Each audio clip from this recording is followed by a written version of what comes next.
Pertama, pada saat di lantai 3 Rumah Saguling, Yang Mulia. Tidak ada kata-kata dari beliau yang menanyakan kepada saya untuk apakah kamu siap membackup saya, ataupun menanyakan kepada saya kamu siap gak nembak kalau Joshua melawan. Itu tidak benar adanya, Yang Mulia. Yang benar? Yang benar adalah pada saat itu beliau memerintahkan saya untuk menembak Joshua, dan setelah itu dia juga menceritakan kepada saya tentang skenario yang akan nanti dijelaskan dan dijalankan di Duren 3, Yang Mulia. Beliau juga membantah tadi, Yang Mulia, tentang pemberian amunisi di lantai 3. Karena pada saat itu beliau memberikan kepada saya 1 kotak amunisi dan menyuruh saya untuk menambahkan amunisinya, Yang Mulia. Tidak ada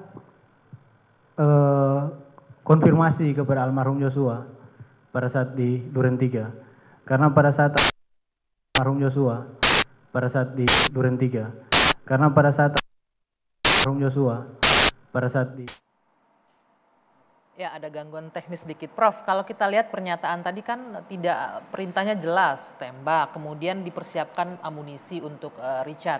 Nah, berbicara soal saksi, ini kan bertentangan nih keterangannya. Bicara soal kualitas saksi, apakah saksi yang jadi JC juga itu kualitas saksinya lebih baik dibanding 3 terdakwa lainnya juga sebagai Iya, saksi? kalau JC itu harus dia memberikan satu keterangan yang tidak biasa-biasa.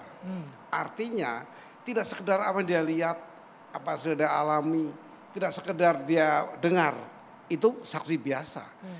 Seorang JC itu harus punya kelebihan, bisa bekerja sama mengungkapkan semua hal yang menguntungkan bagi persidangan terutama hakim. Apa maksudnya? JC itu harus lebih luas dari saksi untuk menggambarkan paling tidak seorang pimpinan dan saya yang juga anggota Polri misalnya, di kami itu doktrinnya begini, ini yang salah. Ini melahirkan sebuah perbuatan-perbuatan yang menjadikan seperti hari ini.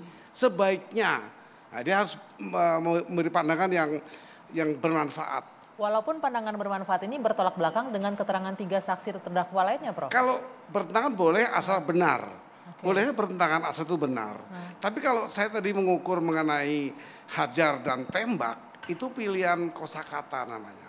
Kosakata untuk menyatakan sebuah tujuan. Kalau hajar di meja makan itu habiskan, hajar. Itu di meja makan. Ini biarpun hajar dalam arti untuk sebuah keperluan lain, sama saja sama tembak, sama. Hajar dan menyiapkan amunisi pula? Iya, berarti hajar, kalaupun hajar tembak itu nggak menjadi persoalan. Yang persoalan ada perintah ini untuk perintah atau meminta lah, kalau nggak perintah. Meminta untuk orang melakukan menembak. Itu pikiran saya. Artinya sama. Nah, di sini berlanjut. Apakah penembakan itu ditujukan untuk satu tindakan yang maksimal, mati? Nah, ini baru dianalisis lagi nih. Kalau menembak orang kan berbeda-beda, Prof. Hajar, tembak, oke lah. Tadi Prof mengatakan tidak ada bedanya, sama aja. Tapi kan penerimaan orang berbeda-beda. Apakah dalam artian hajar melumpuhkan atau dibikin meninggal? Orang yang satu komunitas akan memiliki paham yang sama. Kalau dia kepolisian, tentu dia sangat paham. Kecuali memang yang baru ya, kalau memang ini anggota masih baru mungkin membedakan jauh. Tapi kalau kita di keluarga, kalau kita di meja makan, sikat semua. Nah itu ada dihabiskan. Sikat atau hajar itu dihabiskan. Itu satu bahasa komunitas. Nah ini memang bagi saya nggak menarik untuk dibahas. Karena tujuannya adalah untuk menembak. Karena pistol, bukannya makan untuk garpu. Ini pistol, jadi artinya menembak. Nah tetapi lanjutannya adalah seperti apa perintah hajarnya itu tingkatannya. Ini yang perlu diperdalami. Apakah tembak mati, apa tembak kaki. Nah, misalnya seperti itu. Itu juga tidak disampaikan oleh klien Anda ya, hajarnya dalam konteks apa? Hajar untuk melumpuhkan, memukul atau membunuh? Ketika kami bertemu ya, kami bertemu dan berdiskusi lebih lanjut. Memang di sini juga saya sampaikan waktu itu. Apa yang disampaikan di Duren 3, apakah mau hajar, sikat, tembak, itu tetap tidak bisa dipisahkan dengan apa yang ada di pikiran Richard terkait dengan apa yang disampaikan di Saguling. Itu benar. Tapi kita bisa diskusi atau berdebat lebih panjang, ini saya melanjutkan apa yang disampaikan Prof. Gayus. Kalaupun hajar itu sama dengan tembak, kalaupun ya, kalau kita bicara di kepolisian, ada perbedaan klasifikasinya. Apakah itu tembakan peringatan ke atas misalnya, tembakan untuk melumpuhkan, atau tembakan untuk mematikan.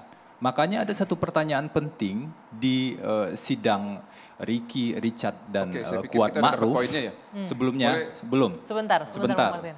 Ada satu pertanyaan penting, kenapa Richard sampai menembak beberapa kali? Itu Kan ada perintah dari Sambo katanya. Kalaupun benar Hajar itu tembak, kenapa tidak sekali saja?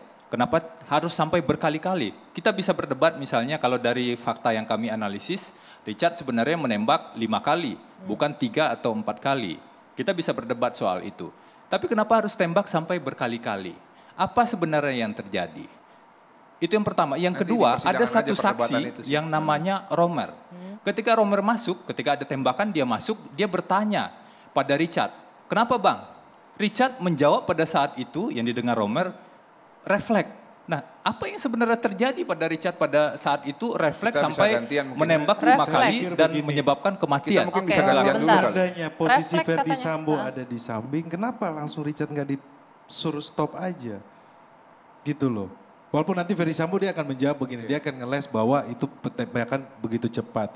Kalau begitu cepat kita harus pahami, Glock 17 itu semi otomatis. Ya, Dia tidak bisa, dia bukan revolver yang tembak ke dang. Sorry, saya tapi koreksi kalau itu. bicara Glock ini, 17, kalau bicara ini, jangan Saya pernah belum bicara. Kalau berpikir bicara ini menembak sebaiknya Glock nanti di 17 persidangan. sekali tarik pelaku Kalau- kemudian kalau- menembak saya pikir 5 kali. saya poinnya ya. Oke. Itu Ya. keliru sekali. Kalau Kita saya bisa pikir bicara begini, dengan kalau para rekan ahli Febri senjata terkait sampaikan dengan hal Ahli seperti itu. senjatanya nggak ada di sini, itu Ini Ya. bukan keterangan jadi kalau di audito itu. Sebentar, oke, benar Bung Martin. Kita tidak punya ahli senjata di sini yang bisa bahas lebih dalam. Baik dengerin saya bicara. Tadi Anda mau ngomong apa, lebih enak. silakan. Jadi begini, tema kita hari ini terkait perbedaan keterangan kesaksian ya. Yang benar yang mana? Richard Eliezer atau Verdi Sambo.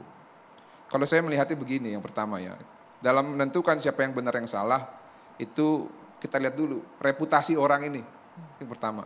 Yang kedua, konteks kasus ini. Siapa yang memiliki keuntungan. Dan yang ketiga, persesuaian. Tadi rekan Febri mengatakan bahwa unus testis nullus testis ya. Keterangan saksi bukan keterangan satu orang saksi bukan keterangan ataupun bukan alat bukti. Saya mau uji nih rekan Febri. Ya.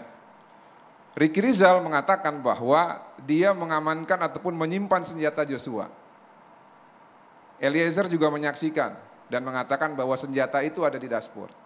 Lalu di dalam surat dakwaan juga setahu saya ada informasi bahwa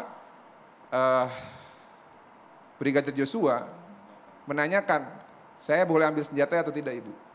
Ibunya tidak menjawab, berarti bisa diasumsikan bahwa PC tahu senjata itu diamankan. Nah yang jadi persoalan baru adalah ketika pada saat Verdi Sambo ditanya oleh hakim, senjata siapa yang kau gunakan untuk menembak ke arah dinding? Senjata Joshua.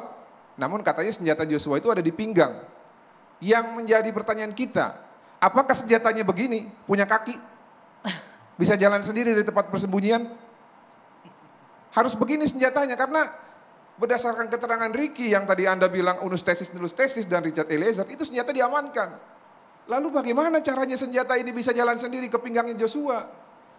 Jadi please lah, ketika kita mengatakan bahwa hakim dalam hal Poin ini, ini saya jawab ya. sebentar dulu, Poin ini saya jawab. sebentar Oke, dulu, sebentar, sebentar dulu dong. lanjut lagi. Tadi Anda ngomong nggak saya Sedikit, Bung potong. Febri, kita kasih sedikit Kita diskusi biar harus diselesaikan sehat sebentar. biar Sorry, mendapatkan output yang keterangan baik. ini Oke. agak- Sebentar, agak enggak. tidak terputus. Sorry, Bung Febri, sebentar. Sorry, saya tidak bisa Oke, kasih saya kesempatan. kasih kesempatan untuk menyelesaikan. Makanya oleh Poinnya karena adalah, itu tentunya ketika publik menilai bahwa Richard Eliezer lah yang dapat dipercaya, jaksa juga menilai demikian, hakim juga menilai demikian, ya karena memang apa yang disampaikan Richard Eliezer itu lebih logis dan Oke. lebih bersesuai dengan keterangan saksi yang lain. Dan mohon maaf, keterangan saksi Anda ataupun klien Anda diragukan rekan Febri. keterangan Richard lebih logis dan lebih bersesuai dengan saksi yang lain. Apa? Anda ingin menyampaikan apa? Ada satu Menyanggah senjata ada tadi. satu Bisa fakta jalan sendiri persidangan. senjatanya nih.